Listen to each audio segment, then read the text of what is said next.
What's going on, my fellow A-Plusers? It is I, your Morphinominal host, Adam Perez, back once again as we're going to be getting into Ultraman Trigger episode number 4 that went ahead and dropped this Friday. I gotta be honest, I feel like the views for this show continue to look rather strong when I go ahead and pull up the new episode for the week. I used to like to go back and kind of see how all the other episodes are kind of holding up so far. Episodes 1 and 2 clearly over a million view mark.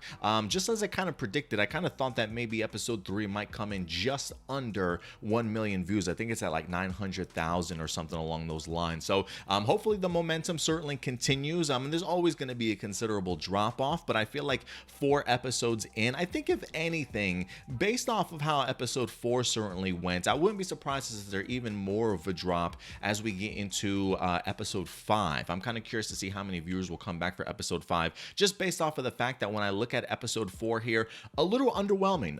Not to say that I didn't like the episode. I mean, I thought it was okay. I didn't think it was anything special, but just a little bit underwhelming for me. This felt very much more like a history lesson, if you will, for not only Kengo, but ourselves to kind of get caught up in regards to the lore of Ultraman Trigger.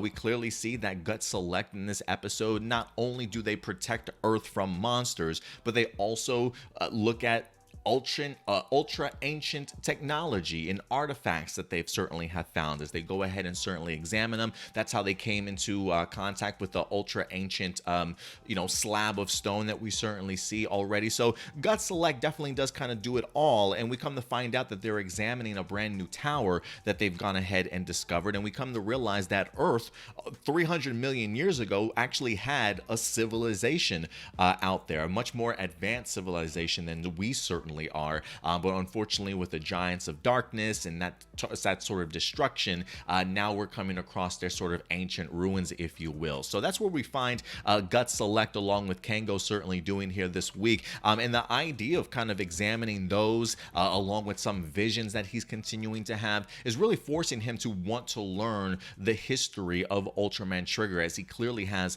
some questions for himself. So that's really what this episode really kind of came down to overall. And if you're the type that kind of enjoys that sort of embarkment on lore and history and things like that, but I will say it didn't feel like it uncovered or talked about anything new that we hadn't really already sort of been told, right? So I was kind of hoping that they would dig just a little bit deeper, but unfortunately they didn't in that regards. But I will say this, one of the things that continues to fascinate me, is Kengo's visions that he's having. We see very early on in here, he's hearing Uni, or who he thinks it certainly is, but it's actually Yuzari that's continuing to reach out to him, and she continues to say these 3 words in regards to like your light, and then her sentence is just completely cut off. So not only do we get her sayings in here, but we also get a vision, and the vision to me at least was super fascinating because it kind of shows from Ultraman's point of view 30 million years ago, not only the Giants of Darkness in front of him, but he's also sort of looking at his hands. His hands kind of take a completely different shape, if you will, or at least like the aura or outline of it.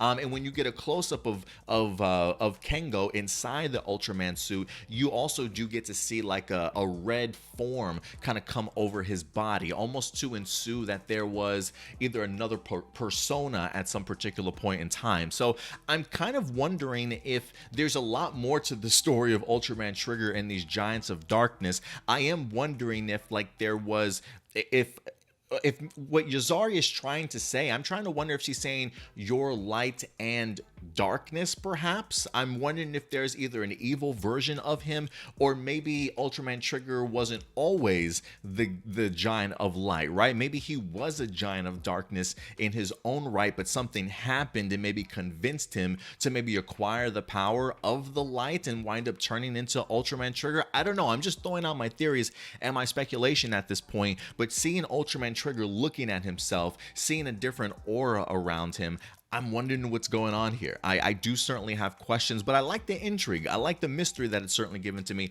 I just wish that if we were going to do all this ultra ancient artifact study and things like that, let's do a deep dive. Let's really get into the nitty gritty of what else the Shizuma Foundation certainly knows. But we'll certainly have to find out as the season progresses. And speaking of artifacts, we do see that there is an artifact in here that gets recognized, or I should say stolen, by the greatest treasure hunter in the universe, as Ignis winds up making a return in here. You know, he finds this artifact that Kengo kind of is fascinated by early on in this episode, and then it actually activates and it winds up sending a signal to the monster that we wind up getting this week.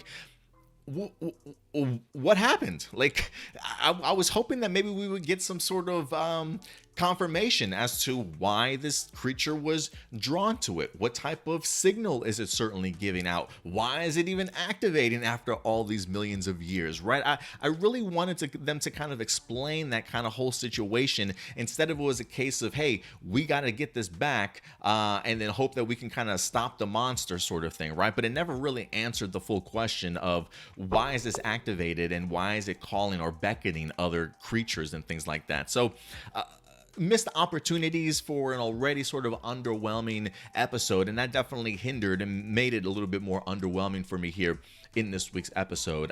Speaking of Ignis, he is in fact back, makes his presence felt to not only just Kengo and Akito and Uni, but also for the entire Gut Select team. To be able to see him actually make his way on the Nurse Desi was actually pretty humorous. Like, I am kind of wondering what type of character we're going to be getting here with Ignis, because in the previous episode he seemed pretty intimidating in the sense that, you know, he takes what he wants, right? We saw him in a couple of fight sequences, clearly has a bone to pick with one of the Giants of Darkness. But this episode, they very much used him as sort of the comic relief, if you will, right? The meeting up with Kengo and the team earlier on and showing off a little bit. You know, him riding the back of the monster and freaking out and stuff. You know, some humor in that element, in that regards as well.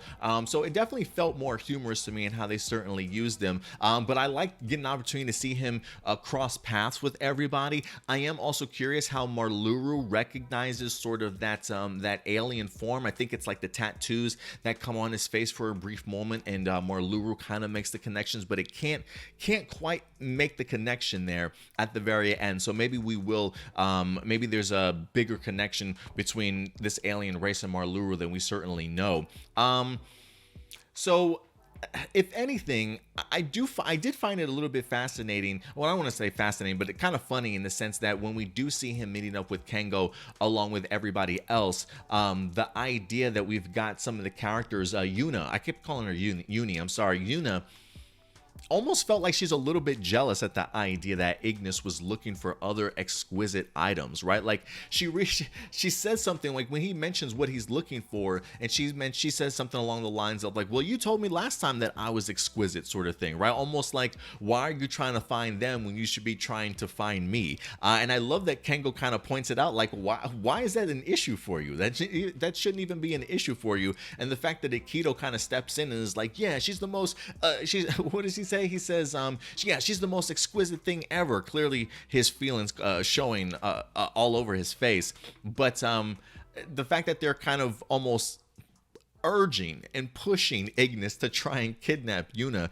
it just made me laugh. I was just trying to figure out how that kind of all works. But again, I didn't mind Ignis in here. I really liked his interaction and seeing the rest of the team kind of flustered to have him on board. Like, for me, I was actually rather impressed with his little fight with the captain. I mean, it wasn't like a real brawl or anything like that, but just a quick scuffle of him being disarmed, and to me, really just showing why the captain is the captain. I mean, did you see those jabs? I mean, those were some technical jabs. Like, this guy has clearly had some training throwing some punches at least. And you know, and then that back elbow sort of thing. I just really love the disarming move and just really seeing the captain get the upper hand, because again, to me, it just really showcases why this dude is the captain of this ship, to say the least. Other than that, man, the action, I felt like the action was a little bit slow, made me question things a little bit. I feel like I've seen him Ultraman Trigger face off against much more powerful foes and be much more formidable with them than this creature. I almost felt like Ultraman Trigger didn't know what to do. I mean, there's a one shot in here where Ultraman Trigger's literally on his knees and the monster is literally just chucking up dirt and rocks into his eyes, and Ultraman's like, I'm blind, I can't see. I'm like, really, bro?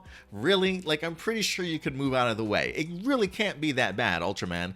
But just the way that the fight was utilized, I just wasn't the biggest fan of it overall. You know, we wind up having the creature in here, Gubala, however they want to pronounce it. They refer to the idea that this thing mostly lives in the ocean, but perhaps it adapted to be able to come onto land.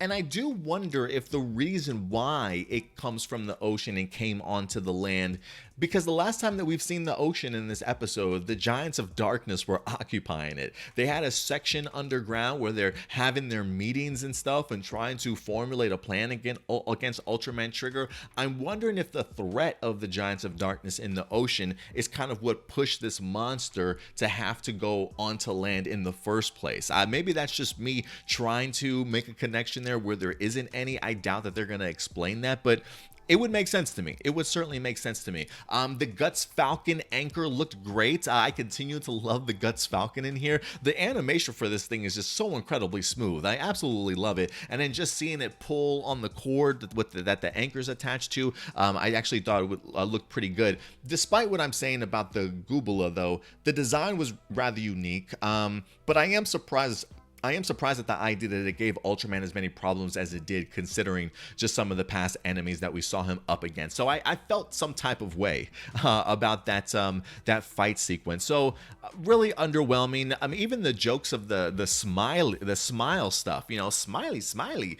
Hearing him say it like 8 times during the episode is a little bit annoying, and it didn't make it like. At least use it in great context. You know, if you're going to utilize it for moments of importance.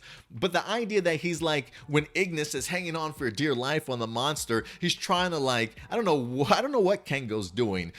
Clearly not giving him advice, because if his advice is smiley, like, if smile, my guy, smile. What is there to smile about? Like, I'm about to die here, sort of thing. And I love that Ignis is like, what? Like, how does that even help the situation that I'm currently in? So, you know, I didn't mind it. Again, when I saw it in episode 1 and I heard it, it felt odd to me. It felt a little, I don't want to say childish, but, you know, I kind of equivalated to what he was trying to say is making people smile in regards to giving people hope, you know? But no, he's really into the whole mindset of making people smile, and there's nothing wrong with that. Clearly, we saw a perfect example of Yuna helping a child, and the idea of wanting to make her smile and not be afraid or terrified, right? Give her that hope, really pushed Kengo to certainly go ahead and fight a little bit harder, which we wind up seeing the other type in here that he transforms into that gives him the muscles, right? Like, homeboy just buffs up, like he just ate a bunch of protein and starts whipping that ass with his claw weapon to go ahead and kind of save the day. So there are moments where this smile certainly works, but with Ignis this week, and then like the other 3 or 4 times I felt like he said it, I just wasn't feeling it, guys. So you know, episode was just you know, again, maybe some strengths, adding a little bit more mystery, not too bad.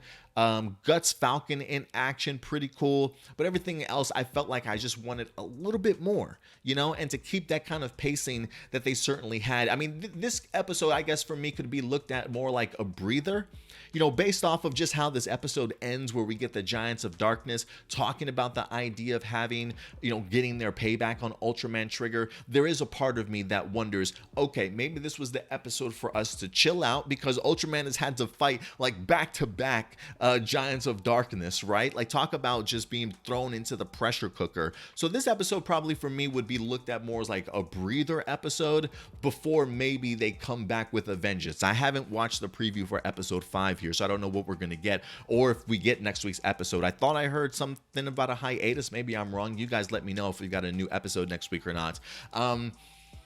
But I'm still waiting to see. We'll see what happens in regards to that. You know, this feels more like a breather. So a little bit underwhelming. Was hoping for a little bit more. Even if it were the same topics that we got, I wish they dove a little bit deeper and answered just a little bit more questions for me. So just an okay episode, underwhelming, but I'm definitely going to be back for more because Ultraman Trigger has been great for me up until this point. But guys, listen, I want to know your thoughts. Again, these are just my A+ opinions. At the end of the day, I really want to know your guys' thoughts. So despite how I felt about it, I want to know how you guys felt about it.